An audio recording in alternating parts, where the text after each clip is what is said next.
Une saison en enfer sur le front des incendies. C'est Emmanuel Macron lui-même qui évoque ainsi les terribles feux de forêt qui ont frappé l'Hexagone cet été. 72 000 hectares partis en fumée. Le président recevait tout à l'heure à l'Élysée les différents acteurs de la lutte contre ces incendies, les pompiers, les élus, les militaires et autres bénévoles.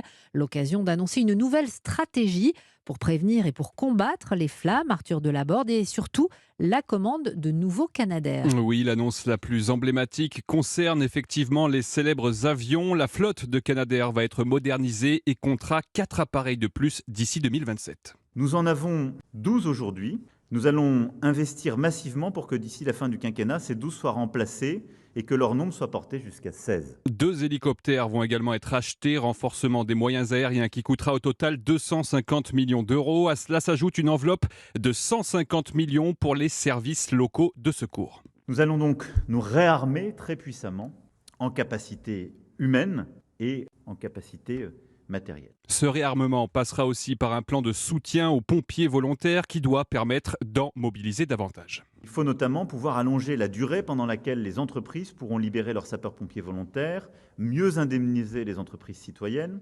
Enfin, sur la gestion des forêts, le programme du candidat Macron promettait de planter 140 millions d'arbres d'ici 2030. L'objectif est désormais d'en planter 1 milliard dans les 10 prochaines années. Et puis Arthur Delaborde, vous avez rencontré le directeur général de la sécurité civile qui était invité à l'Élysée. Alain Thirion se félicite de ces annonces. Le président de la République a tracé une feuille de route très ambitieuse qui couvre l'ensemble des champs, c'est-à-dire pas uniquement des réponses conjoncturelles, il couvre tous les champs de la prévention, de l'anticipation opérationnelle, de la continuité de la réponse dans le temps et dans l'espace. Sur les moyens de lutte, là encore des annonces qui sont sans précédent, que ce soit 16 Canadair d'un côté, la création d'unités de la sécurité civile militaire, sans oublier évidemment l'accompagnement des acteurs qui sont sur le terrain, on pense en particulier aux sapeurs-pompiers volontaires. Donc incontestablement, il y a un champ qui est extrêmement vaste et qui a le mérite à la fois de répondre à l'urgence, de s'inscrire dans la durée et d'être une stratégie pour prendre en compte toute la dimension écologique.